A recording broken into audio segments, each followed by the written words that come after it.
Speaking of process, I mean, Roy Lopez and the Yeah. process that the Arizona Cardinals take as a collective unit. I mean, like I may sit here and question the ceiling of certain players, but I'm never going to suggest that Jonathan Gannon does not have an infectious personality where everybody knows he is bought in. That's why I still feel confident about this season and building on what this team did last year. Do they have enough good players to do so? That remains to be seen. But let's take a look at this Roy Lopez. For sure. And let me give you a little context. So in Gannon's availability, Rolo was asked about. And, you know, he talks about Lopez. He used an example from practice yesterday where Lopez got dinged up a little bit in practice, and Gannon just like rubbed some dirt on it. And Rolo was like responding with like, yeah, I would never come out. You know, I don't want anybody called a wambulance, and they're just kind of trading barbs back and forth, right? And, you know, Gannon's just using like that's his character. He's not going to take himself out of the game. He's all about business. He's all about ball. Nick Rawlis, I think it said earlier, just a couple weeks ago, he would want 53 Roy Lopez's or 90, just depending on where they were in the preseason. And he has got a lot of respect. The local kid from Mesquite High School here, and made his way onto the Cardinals roster around this time last year and has carved out a role. But I had asked him, you know, kind of joking about the incident or the thing that went down yesterday. Yeah. What his relationship is with Gannon and his coaching staff. And this is what he had to say.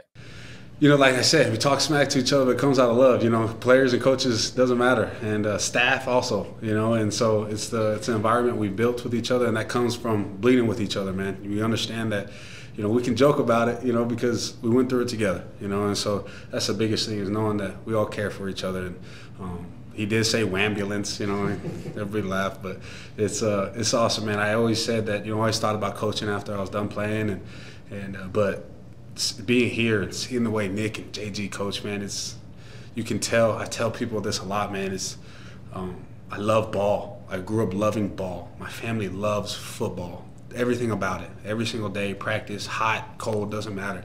And so when you're in a room with a bunch of guys that love football, and you stick out like a sore thumb, right? So when you come to meetings and he's talking, he's leading the meeting, you can feel him. You can feel him talk like he loves everything about football. He wants to win because he wants to be the head coach of Arizona Cardinals that won, right? He wants to be that part of the team. So it's like every day you feel it in meetings. You're just like, golly, bro. And so like playing for them, it's like I look at it, I tell everybody now, like, I don't see myself doing anything else after I'm playing football, man. I got to coach because I know what that did for me as a player. You know, I know what it did for me in my career, my mindset every single day, of just being able, you have a bad play or something, you look at the guy and that is supposed to be chewing you, right? Like, he's like looking at me like, I know you can do it. Like, come on. Like, you know, and it's something that, you know, he believes in you. So he's like, oh, I can take on the world, right? So it's awesome. What they did for me, you know, as a player, as a man, it's been fun, man. It's a blessing. Good stuff. I mean, it's about as good as it gets right there. Yeah. And again, it's a guy who's been in the NFL, grew up in Tempe, just 25 minutes north of where I'm sitting right now. And you think about, started his career on a couple bad Houston teams, went to the Cardinals last year, bad team in Arizona.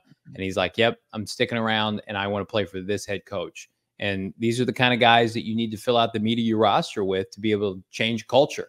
And this is authentic because you hear it not only from Roy, but like you hear it from his teammates and his head coach about the kind of player he is and the fact that he's had a tremendous spring and training camp. So, you know, I know we joke with Damon when he's on with us about, you know, the product of, you know, U of A, Roy Lopez, but I mean, he's probably one of the more underrated players on the team. And again, you don't get this kind of buy-in unless JG's your head coach. Yeah. And what he said there as far as how all the guys in the room love ball. And if you don't truly authentically love ball, you're going to stick out like a sore thumb. Yeah. And it's like, it used to be the opposite with this organization, with this team. It's like the guys, like the Buda Bakers, were the outliers. They were the guys that were on Hard Knocks, that were pleading with their teammates to care, to live this game that they're paid handsomely to play. And now you've got position group rooms filled with them. And, you know, now it's a matter of getting these players up to speed, to compete and have, you know, the ability to play at this level and win. So, you know, they're getting the right type of player in there. It's now like, are they going to be able to get as talented a player as that's necessary to really make some noise in the league? We all silly like the mayor.